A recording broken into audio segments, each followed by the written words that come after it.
ओम नमः शिवाय। हर हर महादेव। प्रिय भक्तों, आप सभी का दिन शुभ और मंगलमय हो। आप सभी भक्तों को फाल्गुन मास के आरंभ की हार्दिक शुभकामनाएं। आज से हमारे चैनल पर आप नित्य फाल्गुन मास में शिव महापुराण की कथाएं सुनेंगे। तो चलिए आज सुनते हैं फाल्गुन मास कथा अध्याय 1। जय श्री गणेश। श्री शौनक जी बोले, हे महाज्ञानी सूत जी, संपूर्ण सिद्धांतों के ज्ञाता, हे प्रभु, मुझसे पुराणों की कथाओं के सार तत्व का विशेष रूप से वर्णन कीजिए।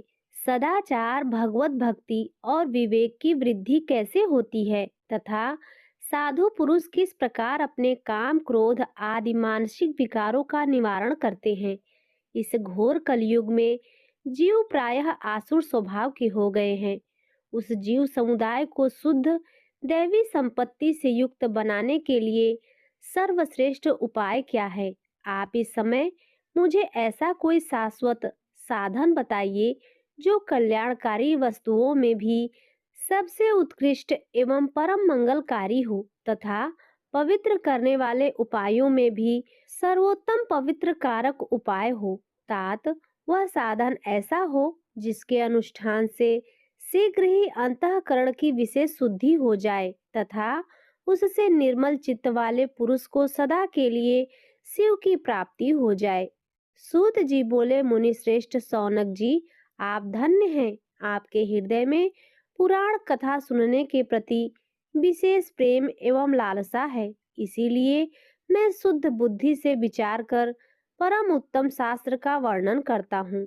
वत्स, संपूर्ण शास्त्रों के सिद्धांत से संपन्न, भक्ति आदि को बढ़ाने वाले, भगवान शिव को संतुष्ट करने वाले तथा कानों के लिए रसायन स्वरूप दिव्य पुराण का श्रवण कीजिए।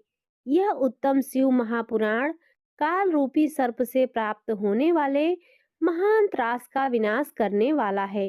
हे मुने, पूर्व काल में शिव जी ने इसे कहा था। गुरुदेव व्यास जी ने सनत कुमार मुनि का उपदेश पाकर कलयुग के प्राणियों के कल्याण के लिए बड़े आदर से संक्षेप में इस पुराण का प्रतिपादन किया है। हे मुने, विशेष रूप से कलयुग के प्राणियों की चित्त शुद्धि के लिए इस शिव महापुराण के अतिरिक्त कोई अन्य साधन नहीं है। हे मुने, जिस बुद्धिमान मनुष्य के पूर्व जन्म के बड़े पुण्य होते हैं, उसी महाभाग्यशाली व्यक्ति को इस पुराण से प्रीति होती है। यह शिव महापुराण परम उत्तम शास्त्र है। इसे इस भूतल पर भगवान शिव का वांग्य स्वरूप समझना चाहिए और सब प्रकार से इसका सेवन करना चाहिए। इस पठन और श्रवण से शिव भक्ति पाकर श्रेष्ठतम स्थिति में पहुंचा हुआ मनुष्य शीघ्र ही शिव पद को प्राप्त कर लेता है। इसीलिए संपूर्ण यत्न करके मनुष्यों के इस पुराण के अध्ययन को अभिष्ट साधन माना है और इसका प्रेम पूर्वक श्रवण भी संपूर्ण वांछित फलों को देने वाला है। भगवान शिव के इस पुराण को सुनने से मनुष्य सब पापों से मुक्त हो जाता है तथा बड़े बड़े उत्कृष्ट भोगों का उपभोग करके अंत में शिवलोक को प्राप्त कर लेता है। राजसूय यज्ञ और सैकड़ों अग्निष्टोम यज्ञों से जो पुण्य प्राप्त होता है वह भगवान शिव की कथा के सुनने मात्र से प्राप्त हो जाता है। हे मुने, जो लोग इस श्रेष्ठ शास्त्र शिव महापुराण श्रवण करते हैं, उन्हें मनुष्य नहीं समझना चाहिए। वे रुद्र स्वरूप ही हैं, इसमें संदेह नहीं है। इस पुराण का श्रवण और कीर्तन करने वालों के चरण कमल की धूलि को मुनिगण तीर्थ ही समझते हैं। जो प्राणी परम पद को प्राप्त करना चाहते हैं, उन्हें सदा भक्ति पूर्वक इस निर्मल शिव महापुराण का श्रवण करना चाहिए। हे मुनि श्रेष्ठ, यदि मनुष्य सदा इसे सुनने में समर्थ न हो तो उसे प्रतिदिन स्थिर चित्त से एक मुहूर्त भी इसको सुनना चाहिए। हे मुने, यदि मनुष्य प्रतिदिन सुनने में भी असक्त हो तो उसे किसी पवित्र महीने में इस शिव महापुराण का श्रवण अवश्य करना चाहिए। जो लोग एक मुहूर्त उसका आधा, उसका भी आधा अथवा क्षण मात्र भी इस पुराण का श्रवण करते हैं, उनकी दुर्गति नहीं होती। हे मुनीश्वर, जो पुरुष इस शिव महापुराण की कथा को सुनता है, वह सुनने वाला पुरुष कर्म रूपी महावन को जलाकर संसार के पार हो जाता है। हे मुने, सभी दानों और सभी यज्ञों से जो पुण्य मिलता है, वह फल भगवान शिव के इस पुराण को सुनने से निश्चल हो जाता है। हे मुने, विशेषकर इस कली काल में जो शिव महापुराण के श्रवण के अतिरिक्त मनुष्यों के लिए मुक्तिदायक कोई अन्य श्रेष्ठ साधन नहीं है। शिव पुराण का श्रवण और भगवान शंकर के नाम का संकीर्तन दोनों ही मनुष्यों को कल्प वृक्ष के समान सम्यक फल देने वाले हैं, इनमें संदेह नहीं है। कलयुग में धर्माचरण से शून्य चित्त वाले दुर्बुद्धि मनुष्यों के उद्धार के लिए भगवान शिव ने अमृत स्वरूप शिव महापुराण की उद्भावना की है। अमृत पान करने से जो केवल अमृत पान करने वाला ही मनुष्य अजर अमर होता है, किंतु भगवान शिव का यह कथा अमृत संपूर्ण कुल को ही अजर अमर कर देता है।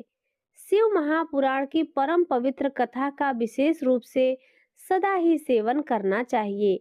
इस शिव महापुराण की कथा के श्रवण का क्या फल कहूँ। इसके श्रवण मात्र से भगवान सदाशिव उस प्राणी के हृदय में विराजमान हो जाते हैं। यह शिव महापुराण नामक ग्रंथ 24,000 श्लोकों से युक्त है। इसमें 7 संहिताएं हैं। मनुष्य को चाहिए कि वह भक्ति, ज्ञान और वैराग्य से भली भांति संपन्न हो, बड़े आदर से इसका श्रवण करे। पहली विद्येश्वर संहिता, दूसरी रुद्र संहिता, तीसरी शतरुद्र संहिता, चौथी कोटि रुद्र संहिता और पांचवी उमा संहिता कही गई है। छठी कैलाश संहिता और सातवीं वायवीव संहिता। इस प्रकार इसमें 7 संहिताएं हैं। 7 संहिताओं से युक्त यह दिव्य शिव महापुराण परम ब्रह्म परमात्मा के समान विराजमान है और सबसे उत्कृष्ट गति प्रदान करने वाला है।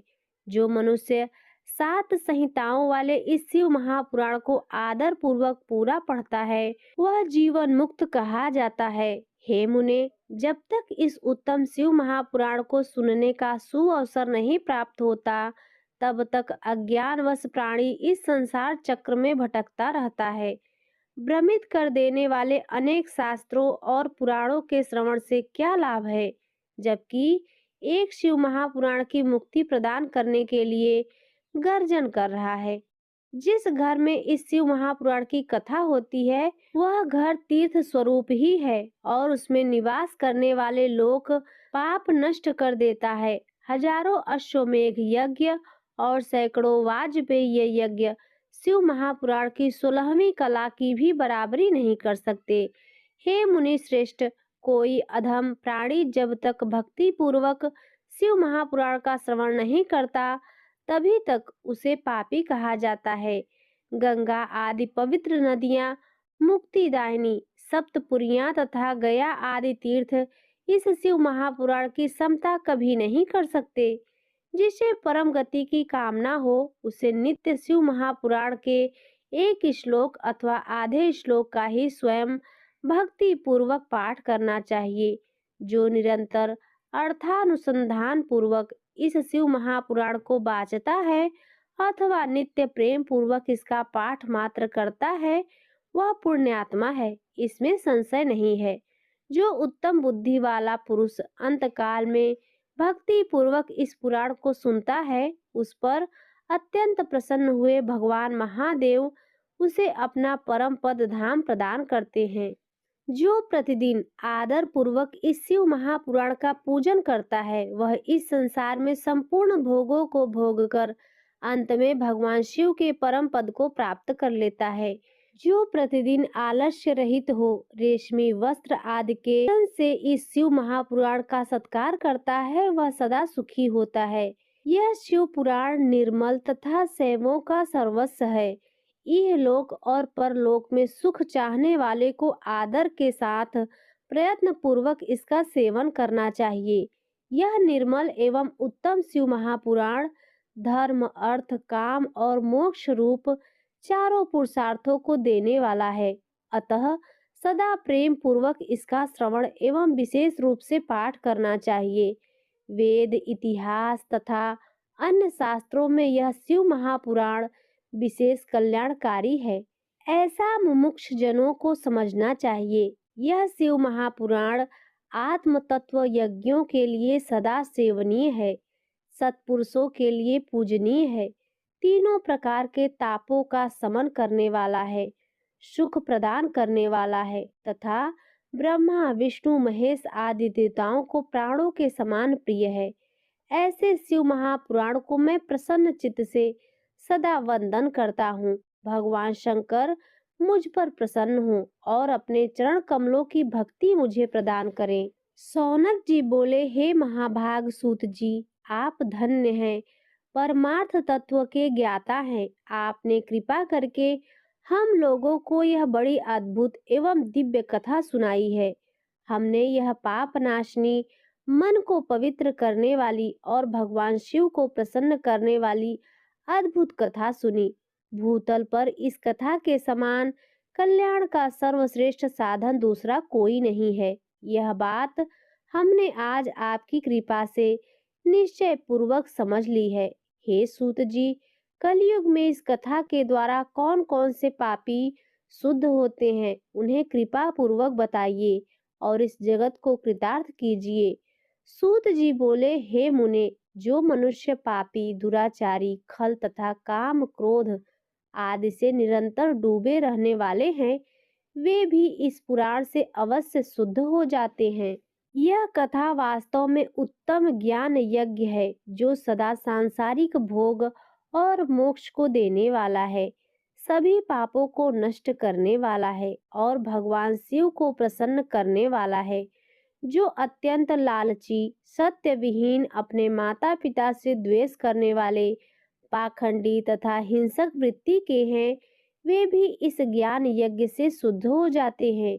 अपने वर्णाश्रम धर्म का पालन न करने वाले और ईर्ष्याग्रस्त लोग भी कलिकाल में इस ज्ञान यज्ञ के द्वारा पवित्र हो जाते हैं।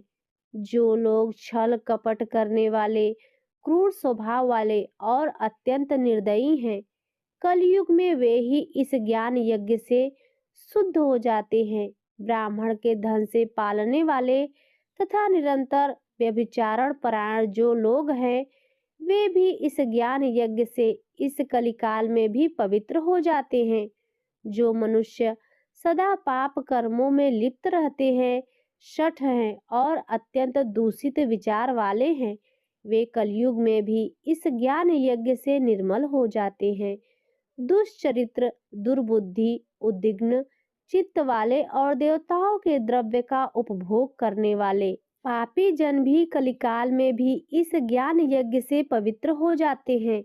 इस पुराण के श्रवण का पुण्य बड़े बड़े पापों को नष्ट करता है, सांसारिक भोग तथा मोक्ष प्रदान करता है और भगवान शंकर को प्रसन्न करता है। इस संबंध में मुनिगण इस प्राचीन इतिहास का उदाहरण दिया करते हैं, जिसके श्रवण मात्र से पापों का पूर्णतया नाश हो जाता है। पहले की बात है, किरात नगर में एक ब्राह्मण रहा करता था, जो अज्ञानी, दरिद्र, रस बेचने वाले तथा वैदिक धर्म से विमुख था। वह स्नान, संध्या आदि कर्मों से भ्रष्ट हो गया था और वैश्यावृत्ति में तत्पर रहता था। उसका नाम था देवराज। वह अपने ऊपर विश्वास करने वाले लोगों को ठगा करता था। उसने ब्राह्मणों, क्षत्रियों, वैश्यों, शूद्रों तथा दूसरों को भी अनेक बहाने से मारकर उनका धन हड़प लिया था। बाद में उसने अधर्म से बहुत सारा धन अर्जित कर लिया था, परंतु उस पापी का थोड़ा सा भी धन कभी धर्म के काम में नहीं लगा। एक दिन वह ब्राह्मण एक तालाब पर नहाने गया। वहां शोभावती नाम की एक वेश्या को देखकर वह अत्यंत मोहित हो गया। वह सुंदरी भी उस धनी ब्राह्मण को अपने वशीभूत हुआ जानकर प्रसन्न हुई। आपस में वार्तालाप से उसमें प्रीति उत्पन्न हो गई। उस ब्राह्मण ने उस वेश्या को पत्नी बनाना तथा उस वेश्या ने उसे पति बनाना स्वीकार कर लिया। इस प्रकार कामवश होकर वे दोनों बहुत समय तक विहार करते रहे। बैठने, सोने, खाने पीने तथा क्रीड़ा में ये दोनों निरंतर पति पत्नी की तरह व्यवहार करने लगे। अपने माता पिता, तथा पत्नी के बार बार रोकने पर भी पाप कृत्य में संलग्न वह ब्राह्मण उनकी बात नहीं मानता था। एक दिन रात्रि में उस दुष्ट ईर्ष्यावश अपने सोए हुए माता पिता और पत्नी को मार डाला और उनका धन हर लिया। वेश्या में आसक्त चित्त वाले उस कामी ने अपना और पिता आदि का सारा धन उस वेश्या को दे दिया। वह पापी अभ्यक्ष भक्षण तथा मद्यपान करने लगा और वह नीच ब्राह्मण उस वेश्या के साथ एक ही पात्र में सदा जूठा भोजन करने लगा। एक दिन घूमता घामता वह दैव योग से प्रतिष्ठानपुर श्री प्रयाग में जा पहुंचा। वहां उसने एक शिवालय देखा जहां बहुत से साधु महात्मा एकत्र हुए थे। देवराज उस शिवालय में ठहर गया और वहां उस ब्राह्मण को ज्वर आ गया। उस ज्वर से उसकी बड़ी पीड़ा होने लगी। वहां एक ब्राह्मण देवता शिव महापुराण की कथा सुना रहे थे। ज्वर में पड़ा हुआ देवराज ब्राह्मण के मुखारविंद से निकली हुई उस शिव कथा को निरंतर सुनता रहा। एक मास के बाद वह ज्वर से अत्यंत पीड़ित होकर चल बसा।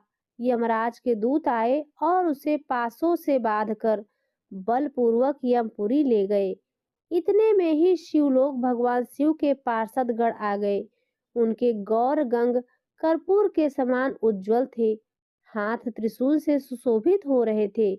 उनके संपूर्ण अंग भस्म से उद्भासित थे और रुद्राक्ष मालाएं उनके शरीर की शोभा बढ़ा रही थी। वे सब के सब क्रोध करते हुए यमपुरी गए और यमराज के दूतों को मार पीट कर बारंबार धमकाकर उन्होंने देवराज को उनके चंगुल से छुड़ा लिया और अत्यंत अद्भुत विमान पर बिठाकर जब वे शिवदूत कैलाश जाने को उद्यत हुए, उस समय यमपुरी में बड़ा भारी कोलाहल मच गया। उस कोलाहल को सुनकर धर्मराज अपने भवन से बाहर आए। साक्षात दूसरे रुद्रों के समान प्रतीत होने वाले उन चारों दूतों को देखकर धर्मज्ञ धर्मराज ने उनका विधि पूर्वक पूजन किया। यम ने ज्ञान दृष्टि से देखकर सारा वृत्तांत जान लिया। उन्होंने भय के कारण भगवान शिव के उन महात्मा दूतों से कोई बात नहीं पूछी। यमराज पूजित तथा पार्थित होकर वे शिव दूत कैलाश को चले गए और उन्होंने उस ब्राह्मण को दया सागर सांब शिव को दे दिया। शिव महापुराण की यह परम पवित्र कथा धन्य है, जिसके सुनने से पापी जन भी मुक्ति के योग्य बन जाते हैं। भगवान सदाशिव के परम धाम को वेदज्ञ सभी लोकों में सर्वश्रेष्ठ बताते हैं। ब्राह्मण, क्षत्रिय, वैश्य, शूद्र तथा अन्य प्राणी, यहाँ तक कि जिस पापी ने धन के लोभ से अनेक लोगों की हत्या की थी तथा अपने माता पिता और पत्नी को भी मार डाला था, वह वेश्यागामी शराबी ब्राह्मण देवराज भी इस कथा के प्रभाव से भगवान शिव के परम धाम को प्राप्त कर तक्षण मुक्त हो गया। सौनक जी बोले, हे महाभाग सूत जी, आप सर्वज्ञ हैं। हे महामते, आपकी कृपा प्रसाद से मैं बारंबार कृतार्थ हुआ। इस इतिहास को सुनकर मेरा मन अत्यंत आनंद में निमग्न हो रहा है। अतः अब भगवान शिव प्रेम बढ़ाने वाली शिव संबंधी दूसरी कथा को भी कहिए।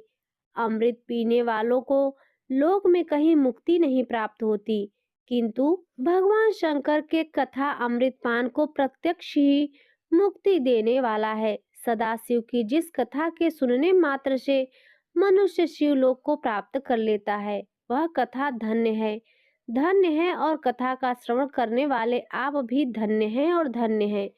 सूत जी बोले, हे शौनक सुनिए, मैं आपके सामने गोपनीय कथा वस्तु का भी वर्णन करूंगा, क्योंकि आप शिव भक्तों में अग्रगण्य हैं तथा वेद वेताओं में श्रेष्ठ हैं। समुद्र के निकटवर्ती प्रदेश में एक बाष्कल नामक ग्राम है, जहाँ वैदिक धर्म से विमुख महापापी द्विज निवास करते हैं। वे सब के सब बड़े दुष्ट हैं। उनका मन दूषित विषय भोगों में ही लगा रहता है।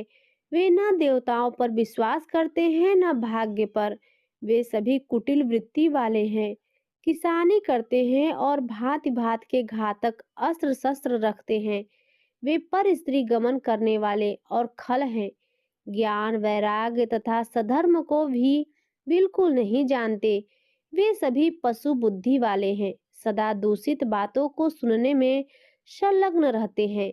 जहाँ द्विज ऐसे हों, वहाँ के अन्य वर्णों के विषय में क्या कहा जाए।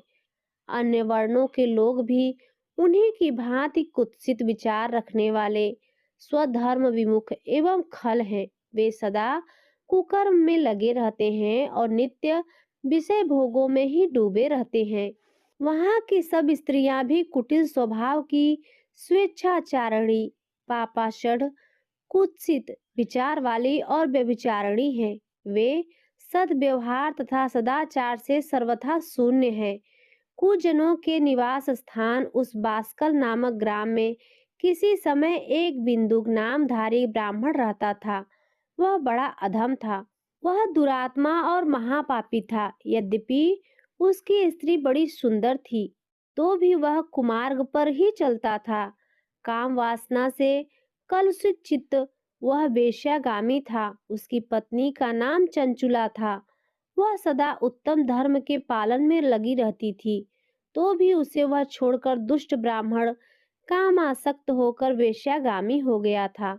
इस तरह कुकर्म में लगे हुए उस बिंदुगत के बहुत वर्ष व्यतीत हो गए। उसकी स्त्री चंचुला काम से पीड़ित होने पर भी स्वधर्म नाश के भय से क्लेश सहकर भी दीर्घ काल तक धर्म से भ्रष्ट नहीं हुई, परंतु दुराचारी पति के आचरण से प्रभावित होने के कारण काम पीड़ित हो आगे चलकर वह स्त्री भी दुराचारिणी हो गई। भ्रष्ट चरित्र वाली वह कुमार्ग गामिनी अपने पति की दृष्टि बचाकर रात्रि में चोरी छिपे अन्य पापी जार पुरुष के साथ रमण करने लगी। हे मुने, एक बार उस ब्राह्मण ने अपनी उस दुराचारिणी पत्नी चंचुला को कामासक्त हो पर पुरुष के साथ रात्रि में संसर्गगत देख लिया। उस दुष्ट तथा दुराचार में आसक्त मन वाली पत्नी को रात में पर पुरुष के साथ व्यभिचारगत देखकर वह क्रोध पूर्वक वेग से दौड़ा। उस दुष्ट बिंदु को घर में आया जानकर वह कपटी व्यभिचारी तेजी से भाग गया। तब वह दुष्टात्मा बिंदुक अपनी पत्नी को पकड़कर उसे डांटता हुआ मुक्कों से बार बार पीटने लगा। वह व्यभिचारिणी दुष्टा नारी चंचुला पीटी जाने पर कुपित होकर निर्भयता पूर्वक अपने दुष्ट पति बिंदुक से कहने लगी। चंचुला बोली, मुझ पति परायणा युवती पत्नी को छोड़कर आप कुबुद्धिवश प्रतिदिन वेश्या के साथ इच्छानुसार रमण करते हैं। आप ही बताएं कि रूपवती तथा कामासक्त चित्त वाली मुझ युवती की पति संसर्ग बिना क्या गति होती होगी। मैं अत्यंत सुंदर हूँ तथा नव यौवन उन्मत्त हूँ। आपके संसर्ग बिना व्यथित चित्त वाली मैं काम दुख को कैसे सह सकती हूँ। सूत जी बोले, उस स्त्री के इस प्रकार कहने पर वह मूढ़ बुद्धि मूर्ख ब्राह्मण धम स्वधर्म विमुख दुष्ट पापी बिंदुक कहने लगा। बिंदुक बोला, काम से व्याकुल चित्त होकर तुमने यह सत्य ही कहा है। हे प्रिय, तुम भय त्याग दो और मैं जो तुमसे हित की बात कहता हूँ उसे सुनो। तुम निर्भय होकर नित्य पर पुरुष के साथ संसर्ग करो, उसे संतुष्ट करके उनसे धन खींचो। वह सारा धन वेश्या के प्रति आसक्त मन वाले मुझको दे दिया करो। इससे तुम्हारा और मेरा दोनों का स्वार्थ सिद्ध हो जाएगा। सूत जी बोले, पति का यह वचन सुनकर उसकी पत्नी चंचुला ने प्रसन्न होकर उसकी कही बात मान ली। उन दोनों दुराचारी पति पत्नी ने इस प्रकार समझौता कर लिया तथा वे दोनों निर्भय चित्त से कुकर्म लीन हो गए। इस तरह दुराचार में डूबे हुए उस मूढ़ चित्त वाले पति पत्नी का बहुत सा समय व्यर्थ बीत गया। तदंतर शूद्र जातीय वेश्या का पति बना हुआ वह दूषित बुद्धि वाला दुष्ट ब्राह्मण बिंदुग समयानुसार मृत्यु को प्राप्त हो नरक में जा पड़ा। बहुत दिनों तक नरक के दुख भोग कर वह मूढ़ बुद्धि पापी विंध्य पर्वत पर भयंकर पिचास हुआ। इधर उस दुराचारी पति बिंदु के मर जाने पर वह मूढ़ दया चंचुला बहुत समय तक पुत्रों के साथ अपने घर में ही रही।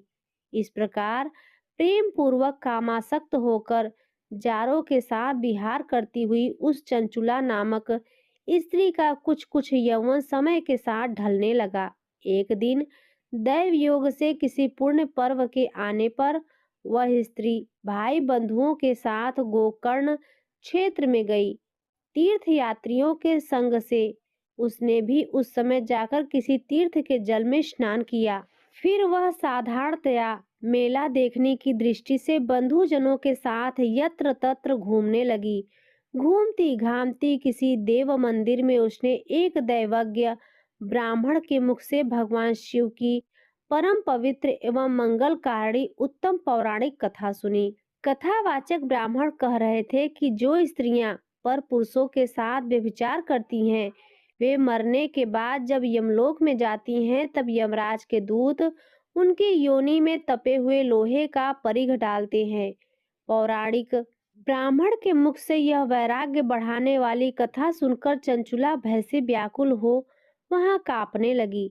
जब कथा समाप्त हुई और लोग वहां से बाहर जाने लगे, तब वह भयभीत नारी एकांत में शिव महापुराण कथा बाँचने वाले उन ब्राह्मण से कहने लगी। चंचुला ने कहा, ब्राह्मण, मैं अपने धर्म को नहीं जानती थी, इसीलिए मेरे द्वारा बड़ा दुराचार हुआ है।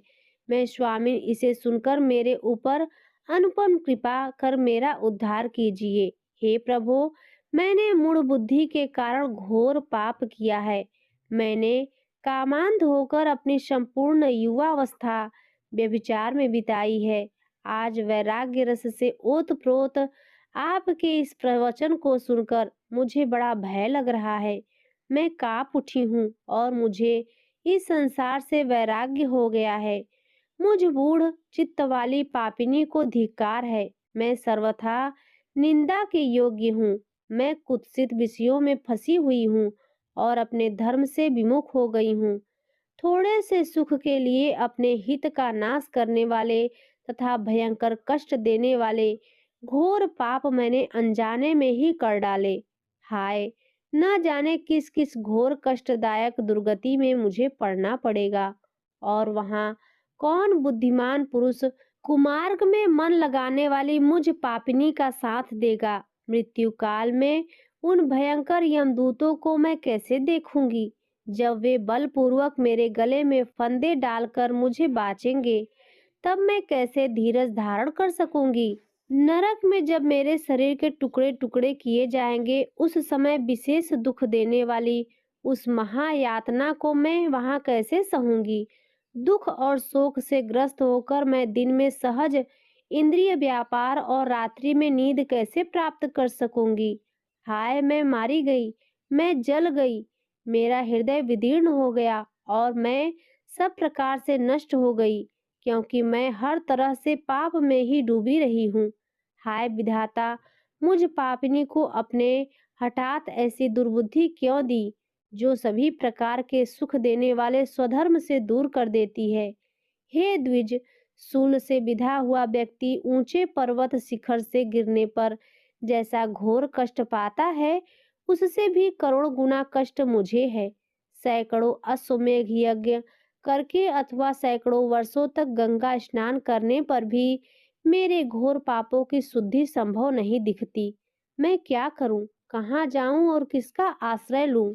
मुझ नरकगामिनी की इस संसार में कौन रक्षा करेगा? हे ब्राह्मण, आप ही मेरे गुरु हैं, आप ही माता हैं और आप ही पिता हैं। आपकी शरण में आई हुई मुझ दीन अबला का उद्धार कीजिए, उद्धार कीजिए। सूत जी बोले, हे शौनक, इस प्रकार खेद और वैराग्य से युक्त हुई चंचुला उस ब्राह्मण के चरणों में गिर पड़ी। तब उन बुद्धिमान ब्राह्मण ने कृपा पूर्वक उसे उठाकर इस प्रकार कहा। ब्राह्मण बोले, सौभाग्य की बात है कि भगवान शंकर की कृपा से शिव महापुराण की इस वैराग्य युक्त तथा श्रेष्ठ कथा को सुनकर तुम्हें समय पर चेत हो गया है। हे ब्राह्मण पत्नी, तुम डरो मत, भगवान शिव की शरण में जाओ। शिव की कृपा से सारा पाप तत्काल नष्ट हो जाता है। मैं तुमसे भगवान शिव की कीर्ति कथा से युक्त उस परम वस्तु का वर्णन करूंगा, जिससे तुम्हें सदा सुख देने वाली उत्तम गति प्राप्त होगी। शिव की उत्तम कथा सुनने से ही तुम्हारी बुद्धि इस तरह पश्चाताप से युक्त एक शुद्ध हो गई है। साथ ही तुम्हारे मन में विषयों के प्रति वैराग्य हो गया है। पश्चाताप ही पाप करने वाले पापियों के लिए सबसे बड़ा प्रायश्चित है। सत्पुरुषों ने सबके लिए पश्चाताप को ही समस्त पापों का शोधक बताया है। पश्चाताप से ही पापों की शुद्धि होती है। जो पश्चाताप करता है वही वास्तव में पाप का प्रायश्चित करता है, क्योंकि सत्पुरुषों ने समस्त पापों की शुद्धि के लिए जैसे प्रायश्चित का उपदेश दिया है, वह सब पश्चाताप से संपन्न हो जाता है। जो पुरुष विधि पूर्वक प्रायश्चित करने से निर्भय हो जाता है पर अपने कुकर्म के लिए पश्चाताप नहीं करता, उसे प्रायः उत्तम गति प्राप्त नहीं होती। परंतु जिसे अपने कुकृत्य पर हार्दिक पश्चाताप होता है, वह अवश्य उत्तम गति का भागी होता है, इसमें संशय नहीं है। इस शिव महापुराण की कथा सुनने से जैसी चित्त शुद्धि होती है, वैसी दूसरे उपायों से नहीं होती। जैसे दर्पण साफ करने पर निर्बल हो जाता है, उसी प्रकार इस शिव महापुराण की कथा से चित्त अत्यंत शुद्ध हो जाता है, इसमें संशय नहीं है। मनुष्यों के शुद्ध चित्त में जगदम्बा पार्वती सहित भगवान शिव विराजमान रहते हैं।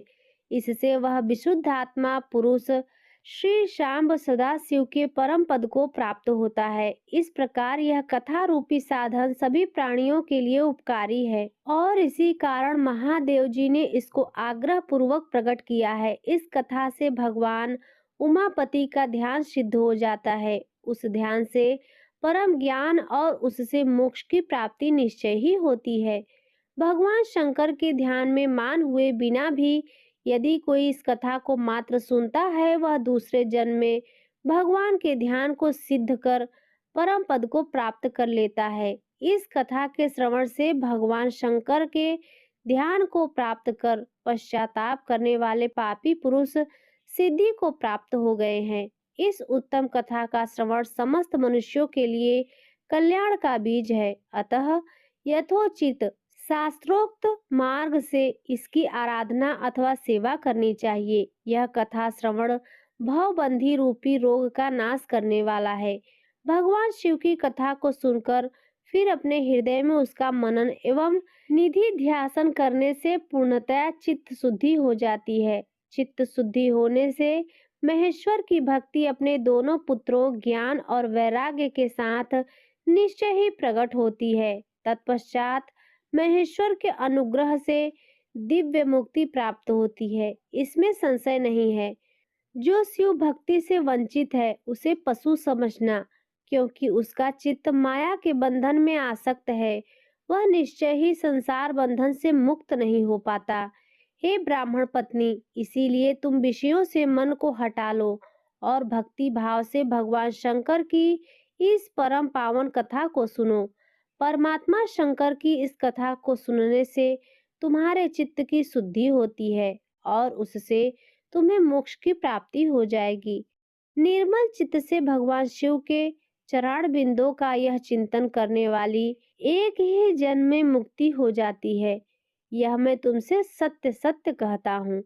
सूत जी बोले, शौनक, इतना कहकर वे श्रेष्ठ शिव भक्त ब्राह्मण मौन हो गए। उनका हृदय करुणा से आर्द्र हो गया था। वे शुद्ध चित्त महात्मा भगवान शिव के ध्यान में मग्न हो गए। तदंतर बिंदु की पत्नी चंचुला अपने मन ही मन प्रसन्न हो उठी। ब्राह्मण का उक्त उपदेश सुनकर उसके नेत्रों में आनंद के आंसू छलक आए थे। वह ब्राह्मण पत्नी चंचुला हर्षित हृदय से उन श्रेष्ठ ब्राह्मण के चरणों में गिर पड़ी और हाथ जोड़कर बोली, मैं कृतार्थ हो गई। तत्पश्चात उठकर वैराग्य युक्त तथा उत्तम बुद्धि वाली वह स्त्री अपने पापों के कारण आतंकित थी।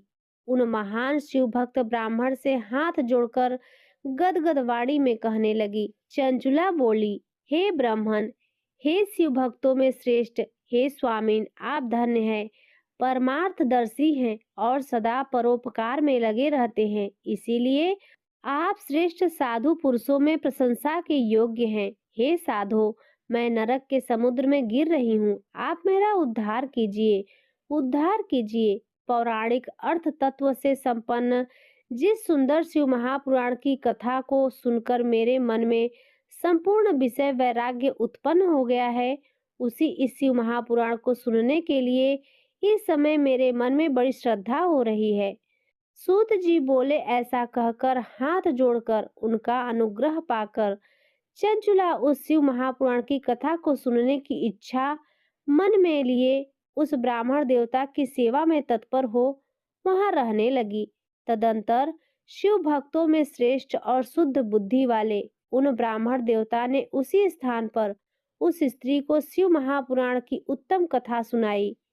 इस प्रकार उस गोकर्ण नामक महाक्षेत्र में उन्हीं श्रेष्ठ ब्राह्मण से उसने शिव महापुराण की वह परम उत्तम कथा सुनी, जो भक्ति, ज्ञान और वैराग्य को बढ़ाने वाली तथा मुक्ति देने वाली है। उस परम उत्तम कथा को सुनकर वह ब्राह्मण पत्नी अत्यंत कृतार्थ हो गई। उस सद्गुरु की कृपा से उसका चित्त शीघ्र ही शुद्ध हो गया। भगवान शिव के अनुग्रह से उसके हृदय में शिव के सद्गुणों का चिंतन होने लगा। इस प्रकार सद्गुरु का आश्रय लेकर उसने भगवान शिव में लगी रहने वाली उत्तम बुद्धि पाकर शिव के सच्चिदानंदमय स्वरूप का बारंबार चिंतन आरंभ किया। वह प्रतिदिन तीर्थ के जल में स्नान करके जटा और वल्कल धारण करने लगी तथा समूची देह में भस्म लगाकर रुद्राक्ष के आभूषण धारण करने लगी। वह भगवान शिव के नाम जप में लगी रहती थी। संयमित वाणी और अल्पाहार करते हुए गुरु के बताए मार्ग से वह शिव जी को प्रसन्न करने लगी। हे शौनक, इस प्रकार शंभु का उत्तम ध्यान करते हुए उस चंचुला का बहुत सा समय बीत गया। तत्पश्चात समय के पूर्ण होने पर भक्ति, ज्ञान और वैराग्य से युक्त चंचुला अपने शरीर को बिना किसी कष्ट के त्याग दिया। इतने में ही त्रिपुर शत्रु भगवान शिव का भेजा हुआ एक दिव्य विमान द्रुत गति से वहां पहुंचा, जो उनके अपने गणों से संयुक्त और भांति भांति के शोभा साधनों से संपन्न था। चंचुला उस विमान पर आरूढ़ हुई और भगवान शिव के श्रेष्ठ पार्षदों ने उसे तत्काल शिवपुरी में पहुंचा दिया। उसके सारे मल धुल गए थे और वह दिव्य रूप धारणी दिव्यांगना हो गई थी। उसके दिव्य अवयव उसकी शोभा बढ़ाते थे। मस्तक पर अर्धचंद्र का मुकुट धारण किए हुए वह गौरांगी देवी शोभाशाली दिव्य आभूषणों से विभूषित थी। वहां पहुंचकर उसने त्रिनेत्रधारी महादेव जी को देखा। ब्रह्मा, विष्णु आदि देवता उन सनातन शिव जी की सेवा कर रहे थे। गणेश, भृंगी, नंदीश, वीरभद्रेश्वर आदि गण उत्तम भक्ति के साथ उनकी उपासना कर रहे थे। उनकी अंग कांति करोड़ों सूर्यों के समान प्रकाशित हो रही थी। कंठ में नील चिन्ह शोभा पाता था। उनके 5 मुख थे और प्रत्येक मुख में 3-3 नेत्र थे। मस्तक पर अर्धचंद्राकार मुकुट शोभा देता था। उन्होंने अपने वामांग में गौरी देवी को बिठा रखा था, जो विद्युत पुंज के समान प्रकाशित थी। गौरीपति महादेव जी की कांति कपूर के समान गौर थी। उन्होंने सभी अलंकार धारण कर रखे थे। उनका सारा शरीर श्वेत भस्म से भासित था। शरीर पर श्वेत वस्त्र शोभा पा रहे थे।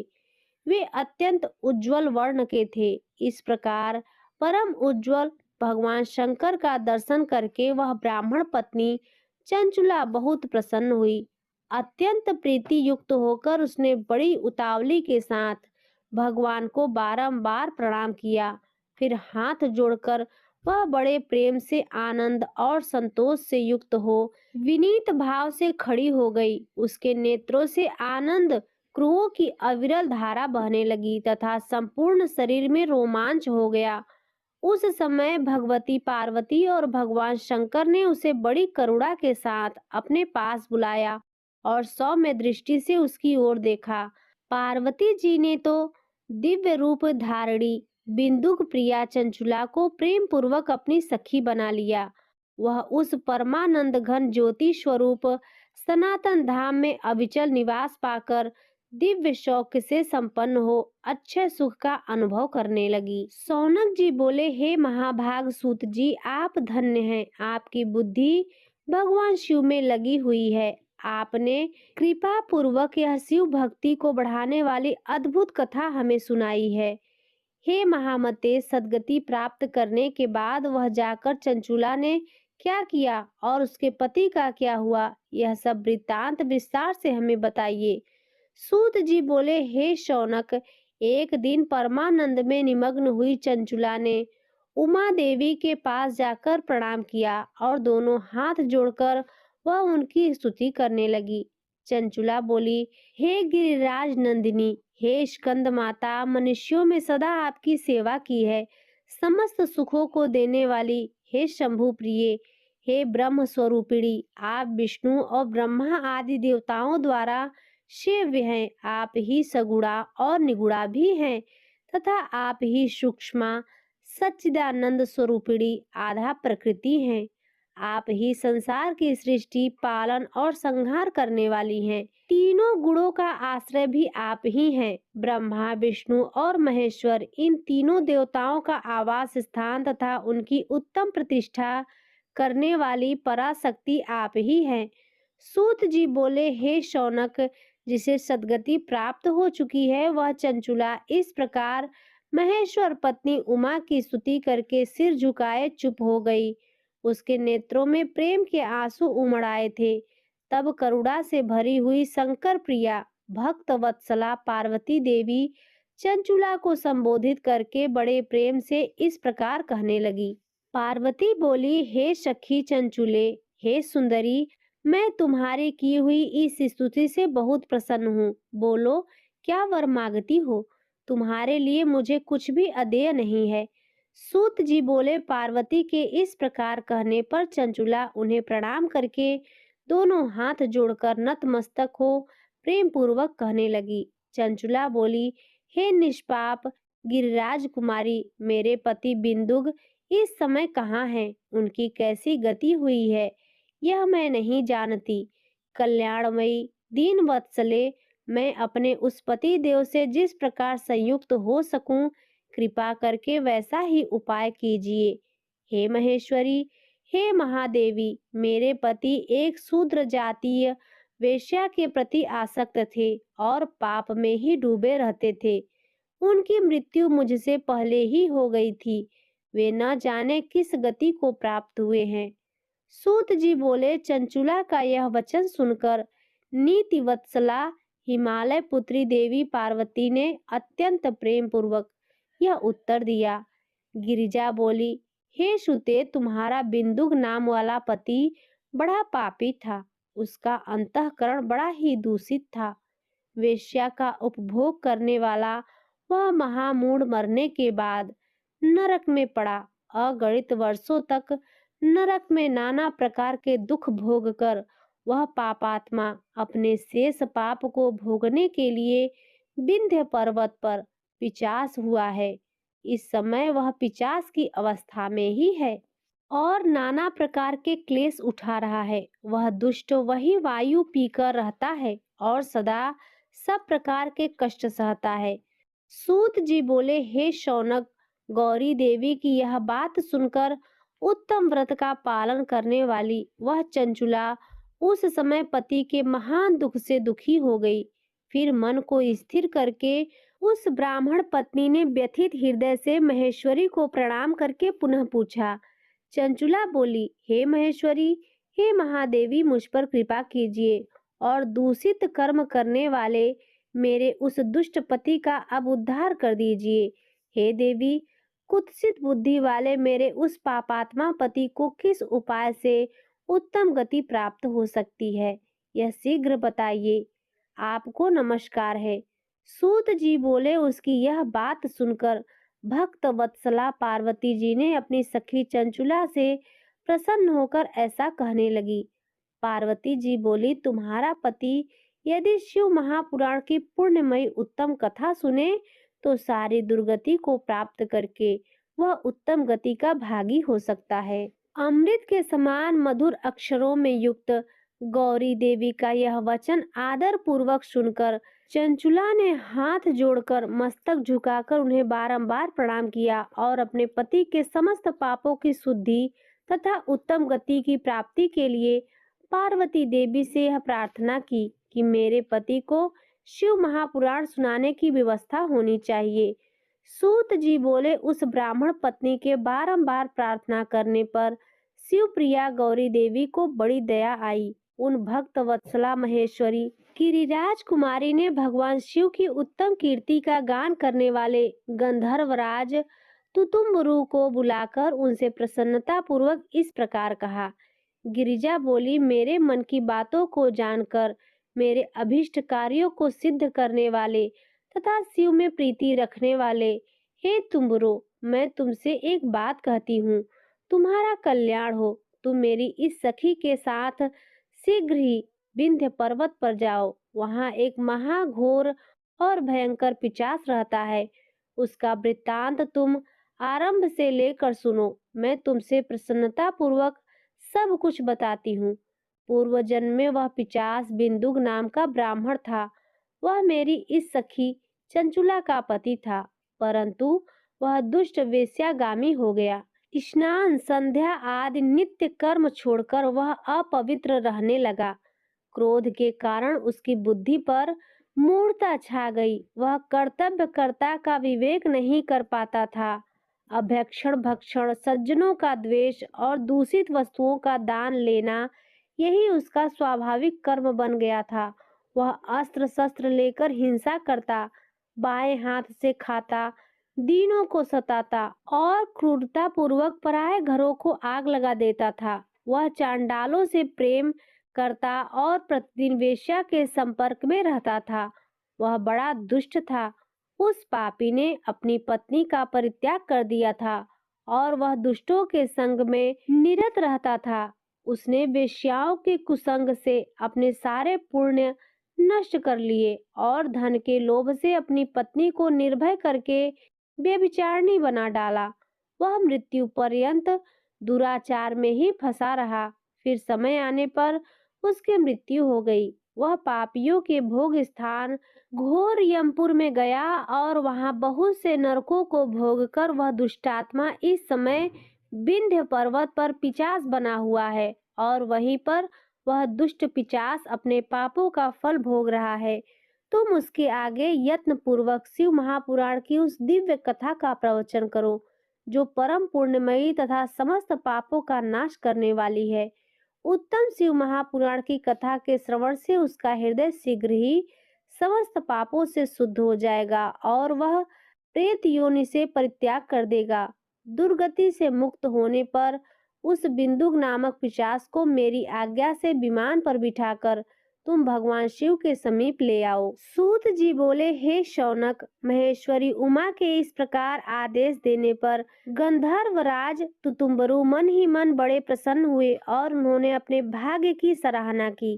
तत्पश्चात उस पिशाच की सती साध्वी पत्नी चंचुला के साथ विमान पर बैठकर नारद के प्रिय मित्र तुतुम्बरु वेग पूर्वक विंध्याचल पर्वत पर गए, जहाँ वह पिशाच रहता था। वहां उन्होंने उस पिशाच को देखा। उसका शरीर विशाल था और उसकी ठोड़ी बहुत बड़ी थी। वह कभी हंसता, कभी रोता और कभी उछलता था। उसकी आकृति बड़ी विकराल थी। भगवान शिव की उत्तम कीर्ति का गान करने वाले महाबली तुतुम्बरु ने उस अत्यंत भयंकर पिशाच को बलपूर्वक पासों द्वारा बांध लिया। तदंतर तुम्बरु शिव महापुराण की कथा बांचने का निश्चय करके महोत्सव युक्त स्थान और मंडप आदि की रचना की। इतने में ही संपूर्ण लोकों में बड़े वेग से यह प्रचार हो गया कि देवी पार्वती की आज्ञा से एक पिशाच का उद्धार करने के उद्देश्य से शिव महापुराण को उत्तम कथा सुनाने के लिए तुम्बरु विंध्य पर्वत पर गए हैं। तब तो उस कथा को सुनने के लोभ से बहुत से देवता और ऋषि भी शीघ्र ही वहां जा पहुंचे। आदर पूर्वक शिव महापुराण सुनने के लिए आए हुए लोगों का उस पर्वत पर बड़ा अद्भुत कल्याणकारी समाज जुट गया। तत्पश्चात तुम्बरु ने उस पिशाच को पासों से बांधकर आसन पर बिठाया और हाथ में बीड़ा लेकर गौरीपति की कथा का गान आरंभ किया। महात्म सहित पहली अर्थात प्रथम संहिता से लेकर 7वीं संहिता तक शिव महापुराण की कथा का उन्होंने स्पष्ट वर्णन किया। 7 संहिता वाले शिव महापुराण का आदर पूर्वक श्रवण करके वे सभी श्रोता पूर्णतः कृतार्थ हो गए। उस परम पुण्यमय शिव महापुराण को सुनकर उस पिशाच ने अपने सारे पापों को धोकर उस पैशाचिक शरीर को त्याग दिया। शीघ्र ही उसका रूप दिव्य हो गया, अंग कांति गौर वर्ण की हो गई। शरीर पर श्वेत वस्त्र तथा सब प्रकार के पुरुषोचित आभूषण उसके अंगों को उद्भासित करने लगे। वह त्रिनेत्रधारी चंद्रशेखर रूप हो गया। इस प्रकार दिव्य देहधारी होकर श्रीमान बिंदुग अपनी भार्या चंचुला के साथ स्वयं भी पार्वती पति भगवान शिव के दिव्य चरित्र का गुणगान करने लगा। उसकी स्त्री को इस प्रकार दिव्य रूप से सुशोभित देखकर वे सभी देवता और ऋषि बड़े विस्मित हुए। उनका चित्त परम आनंद से परिपूर्ण हो गया। भगवान महेश्वर का वह अद्भुत चरित्र सुनकर वे सभी परम कृतार्थ हो प्रेम पूर्वक श्री शिव का यशोगान करते हुए अपने अपने धाम को चले गए। दिव्य रूपधारी श्रीमान बिंदुक भी सुंदर विमान पर अपनी प्रियतमा के पास बैठकर सुखपूर्वक आकाश में स्थित हो परम शोभा पाने लगा। तदंतर महेश्वर के सुंदर एवं मनोहर गुणों का गान करता हुआ वह अपनी प्रियतमा तथा तुम्बरू के साथ शीघ्र ही शिवधाम में जा पहुंचा। वहां भगवान महेश्वर तथा पार्वती देवी ने प्रसन्नता पूर्वक बिंदु का बड़ा सत्कार किया और उसे अपना गढ़ बना लिया। उसकी पत्नी चंचुला पार्वती जी की सखी हो गई। उस घनीभूत ज्योति स्वरूप परमानंदमय सनातन धाम में अविचल निवास पाकर वे दोनों दंपति परम सुखी हो गए। यह उत्तम इतिहास मैंने आपको सुनाया, जो पापों का नाश करने वाला, उमा महेश्वर को आनंद देने वाला, अत्यंत पवित्र तथा उनमें भक्ति बढ़ाने वाला है। जो इसे भक्ति पूर्वक सुनता है अथवा एकाग्रचित होकर इसका पाठ करता है, वह अनेक सांसारिक सुखों को भोगकर अंत में मुक्ति प्राप्त करता है। तो प्रेम से बोलिए उमापति महेश की जय। प्रिय भक्तों, अब सुनिए शिव चालीसा दोहा। जय गणेश गिरिजा सुमन मंगल मूल सुजान, कहत अयोध्या दास तुम देव अभय वरदान। चौपाई। जय गिरजापति दीन दयाला, सदा करत संतन प्रतिपाला। भाल चंद्रमा सोहत नीके, कानन कुंडल नाक फनीके। अंग गौर सिर गंग बहाए, मुंड माल तन छार लगाए। वस्त्र खाल बाघंबर सोहे, छवि को देख नाग मुनि मोह। मैना मातु की हवे दुलारी, वाम अंग सोहत छवि न्यारी। कर त्रिशूल सोहत छवि भारी, कर सदा शत्रुन क्षयकारी। नंदी गणेश सोहत कैसे, सागर मध्य कमल है जैसे। कार्तिक श्याम और गणराऊ, या छवि को कहे जात न काऊ। देवन जब ही जाय पुकारा, तब ही दुख प्रभु आप निवारा। किया उपद्रव तारक भारी, देवन सम्मिल तुम्हें जुहारी। तुरंत शरण आप पठायो, लो निमेष महामार गिरायो। आप जलंधर असुर संहारा, श्वेस तुम्हार विदित संसारा।